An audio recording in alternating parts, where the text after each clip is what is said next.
Hey, Guy Fox here. Today we got the Market Monday. Sorry for getting up so late in the day, but my camera sync had a little issue last night, so I couldn't get it up this morning. But here's the agenda today. We got a lot to talk through, so let's get through it. We got the Saquon Barkley set, Staleflation as I call it, and any new promos coming, maybe potentially to stop that. The Hall of Fame player, those packs, and we'll talk about the market in general, kind of where it's at, the level it's at, what's up with that, with prices. Then we'll talk about quote-unquote glitchy packs. All right, so here we are with the Saquon Barkley set. We'll start off, like I said, the first thing on the agenda.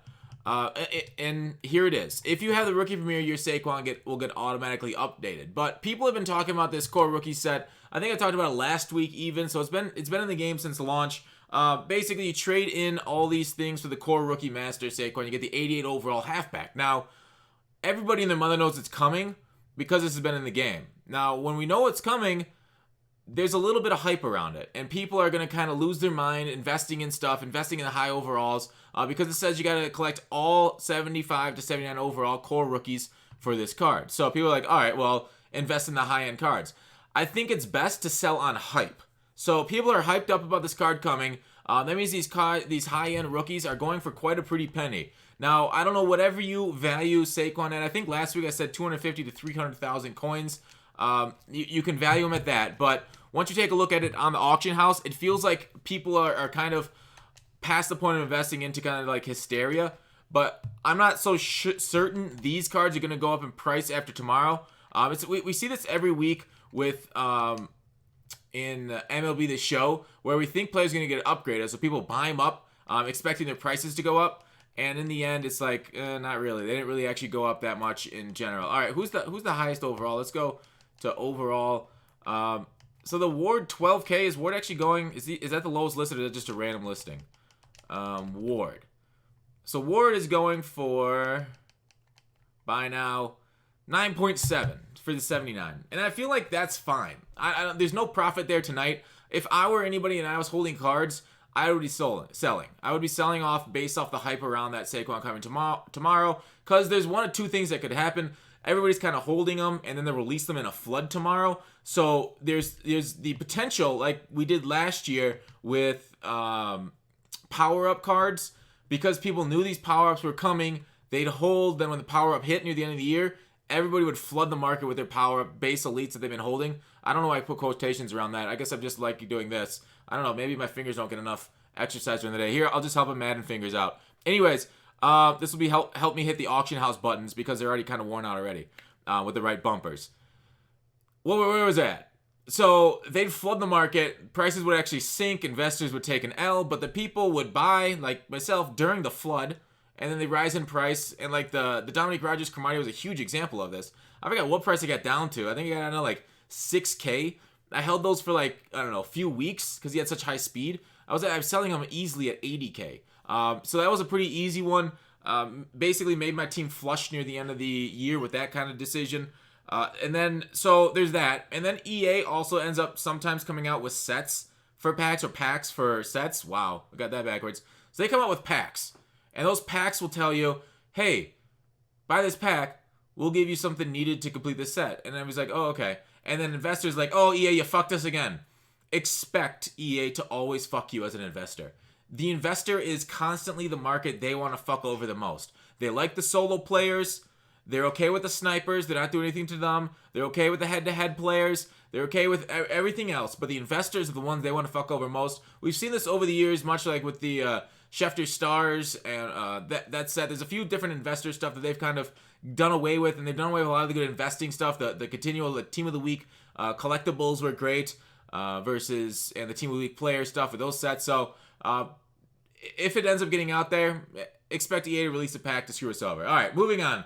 Staleflation. So the general market sense at the moment is that prices are going up. Now, we talked about this last week. It's because EA doesn't really release a lot of promos at the start of the year, and people kind of get stale. They kind of sit with the same cards. So when you sit at the same cards in your team, and then you acquire coins either from solos, head-to-heads, different ways of getting these coins in the market, you buy some packs, sell them, get some coins, you're going to start going for the top end of the market. You're going to start buying those 91 Julios, those, although he's a set card, so maybe not him, but you're going to start buying these base elites in the top end. The Ramsey, which is a I would say the cornerstone for the Ramsey set. So when you're trying to improve your team, and then you are just like everybody else. So when you acquire coins, they acquire coins. Everybody's acquiring these coins, and we're all chasing these same high-end elites. And the high-end elites aren't going to drop out of packs as frequently because not as many people are pulling packs as they were on launch. People are still pulling packs. Don't get me wrong; they're kind of crazy with pack pulling still, but because we're all pulling the same cards from packs, even though EA is releasing flashbacks, and we'll see. I hope they keep with this constant content, this weekly content. What this weekly content can do is help kind of mitigate the market a little bit so the cards don't creep up too high as they bring in cards at like a steady rate. It could potentially level cards off. But like a new glitchy card that comes out maybe overwrites every single thing at that market, at that spot. Then we could see that price go down. All right. So Staleflation generally happens about this time, especially with it's earlier than last year, and it will only stop until we get that first big promo, that just crashes the market when we get some amazing cards. Maybe we don't see it coming. It happened last year with Mutt Heroes 1, and we'll see if it happens again. But I would expect for at least another week or two, probably close to the 2 or 3 mark at this point, maybe 2 weeks from now, I would say we might see a market high for cards and base elites this year.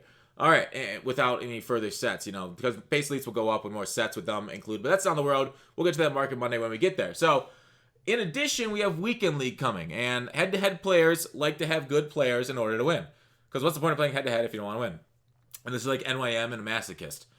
So, that will make people want to buy. As we saw last year, they bought their squads on Thursday and Friday, Saturday in order to compete in Weekend League. And that's kind of when prices were highest last year. It was a change from previous years when the most pulls came on the market on Saturdays, and that's where the lowest prices was. So Weekend League raises prices. Know that's coming.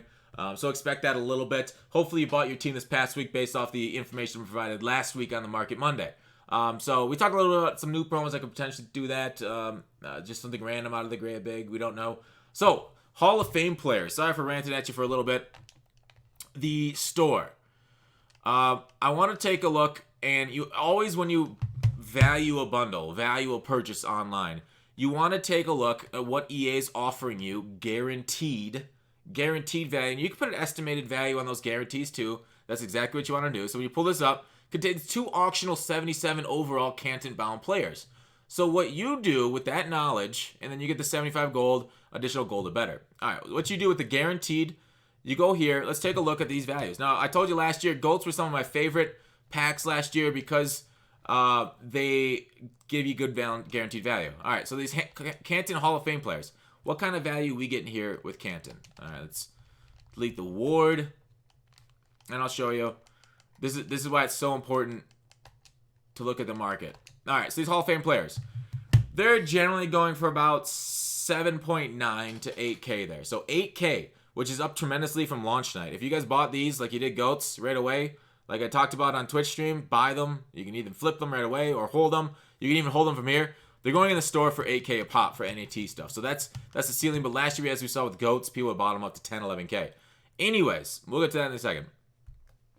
So when you value this bundle, people are buying it at 8K. You get 2 of them for $4, aka 400 points, or a little bit less with the EA access. So what you look at with that, go to these players. So with this pack, the bundle gets you at a better rate. Hall of Fame bundle, that gets you even better rate. But we're talking about this. So it's even better if you buy the big bundle. $4 for 16K. And then we'll say the 75 plus gold plus the additional gold. We'll put another 2,000 each on that. So 4,000. So about 20,000 is your guaranteed return from this bundle or from this pack purchase. $4 for 20,000 coins. Then you check out the rate for $10 per is how the black market does it. So 4 goes into 10 times 2.5. 20 times 2.5 is 50,000. So you're buying for $20, you're getting 100,000 coins. Did that make sense? Did that math work out for you? If it didn't, trust me, it did. $20, 100,000 coins is what you're getting if you buy these packs. Then you can go take a look at the black market. Don't look at third-party websites. Those always rip you off. Those rip you off worse than EA. If you go to, say, the Mutt coin selling subreddit, don't ask me selling coins. I'm not going to respond to you. I'll potentially even time you out in Twitch chat. Please don't ask about selling coins. I don't care that much. I just don't want anybody to get scammed. And anyways, another day, another time. So when you go there, you see the rates are $15 per 100,000. So these GOAT packs, And this one's an even better rate because you get even more for your money. It's pretty close. It's not exactly on. Last year, the GOATs actually did a lot of work to the coin selling market. They brought it down tremendously. So this $20 per 100K is actually a pretty darn good value. Even though these packs are some of the least exciting packs you could ever buy in your life, they actually provide you the best money to coin ratio that you're going to see all year. So if you're trying to stack coin, not a bad pack to get. You'll have very limited chance at with a 75 gold and the additional gold, a better player, of getting a really glitchy pull. Anyways, back onto the Hall of Fame pack and the GOAT investing. As if you don't remember from last year, the GOATs out of these packs, aka the Hall of Fame, basically the same thing, they were sitting at like 10 to 12K when these packs were in the store, because people didn't realize you can just buy them straight up for, where is it at? 8K for the NATs. There you are, 8K for an NAT. They'd buy them from the auction house for 10 to 12K. Okay, now you're going for 8K right now. You're like, oh, there's a little bit of investing spot. That is an okay investment. What's even better is EA takes these packs away. If EA ends up bringing these down off the market, there they are. Those things will go up to 20, 30K. I mean, last year it rocketed up. It was so stupid. The prices they got to and the prices people were actually paying for these cards. So if you're willing to take that risk, it might pay off. It might pay off well for you. Buy them at 8K.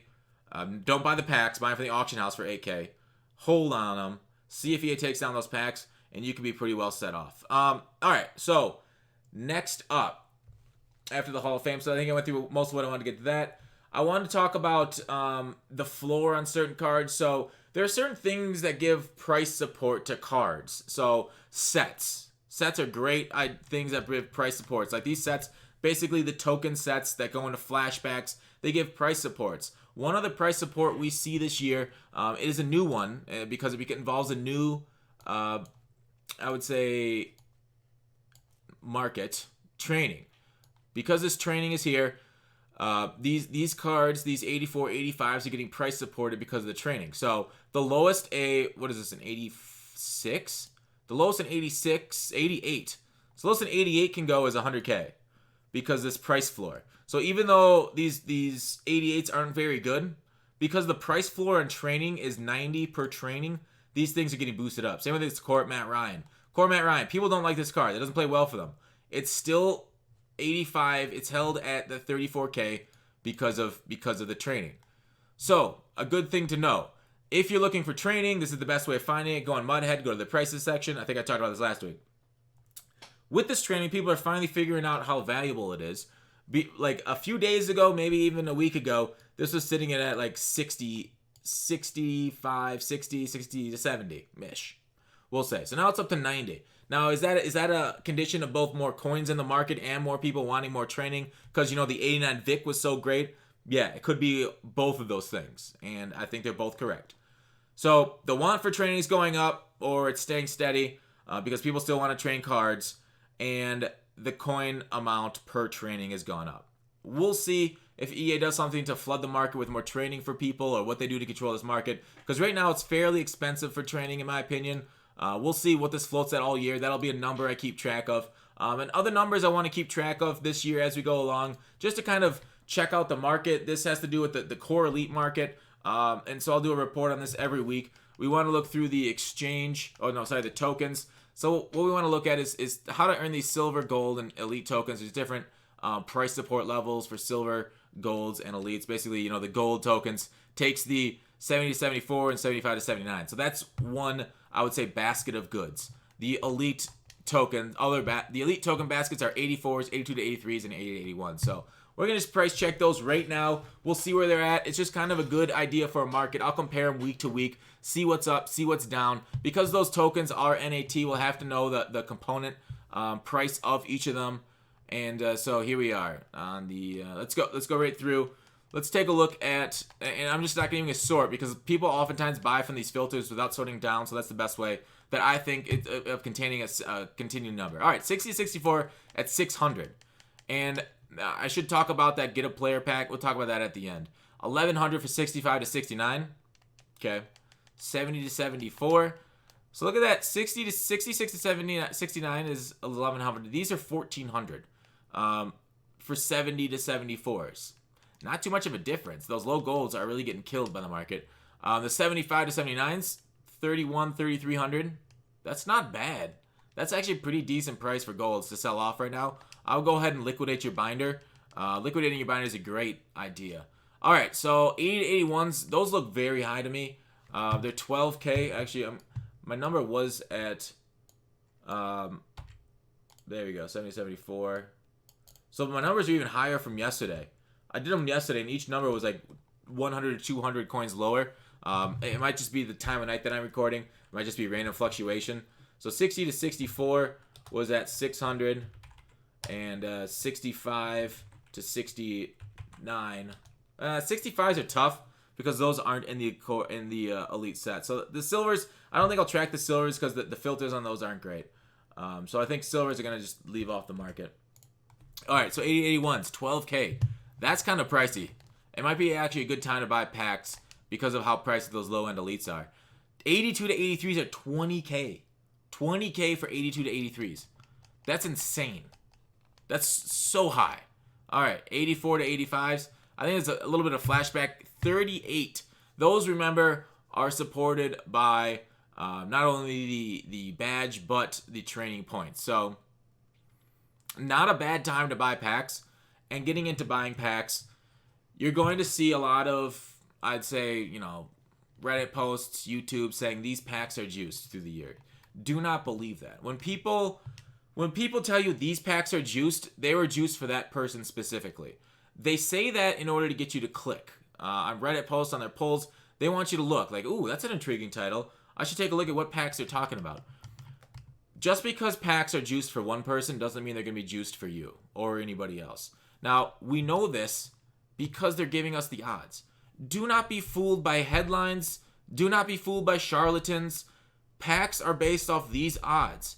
Somebody will get a good run of luck on packs. It happens every day of every week of every year. Do not be fooled. Buy packs if you want to lose coins. Generally, I'll give you a big exception in a second. But these are your odds. They don't stray. Don't buy packs without this knowledge in your mind. Don't believe somebody's this pack is hot. Unless there is legitimate glitches, which is an exception. There have been legitimate glitches in packs before that we've seen. Kelvin Johnson last year and the previous year. We've seen these glitches before, but these probabilities are probabilities. This pack, this get a gold player pack, not glitched. Now, when I say packs aren't profitable, that was a statement that was objectively false. Whenever somebody says something absolute, you can usually find an exception. This gated player pack. Did you just see where I looked through the silver market and the low silver and high silver market? The low silvers are selling for 600. The high silvers are selling for 1,100. What's the minimum you can get here? 500. 500 coins for a 600 coin card. You sell that, you get 540. Now, this method I said last week, great way to get legendary rewards level. Go 20 at a time, play some solos, list them on the market, wait for their hour to come up, they'll sell off. Great way to just get some static coins. It's not like a huge turnaround, but it's continual, over and over. You'll sometimes get upgraded to a gold, which is even better. Again, it's all about time per coin ratio, and this is a good pack to get for profit. You won't lose coins in this, but you will lose time. So, with that said, I don't know if I have anything else to say on that. Don't trust people trying to sell you something, aka a view. Don't trust anybody except for your good sense. The gold player pack. I just saw an example earlier tonight. Somebody said their gold player pack was glitchy. It wasn't a YouTuber. I'm not trying to call anybody out. Their gold player pack was glitchy and they were making tons of profit. Then Marksman went and did 48 of them before he got his first elite player. And you look at this and you're like, okay, 83%, 80 and over, you get a 10% chance of getting 80 over. Maybe one person hit that a couple times in a row. The dice rolled in their favor. It's random luck. Don't fall for people's bullshit. All right, that's it. Thanks for watching. Call to action. Let me know in the comments what you guys think. If you guys liked it, if you guys want something else covered, please let me know. I read them all. Thanks for watching. Call to action. I'll see you tomorrow.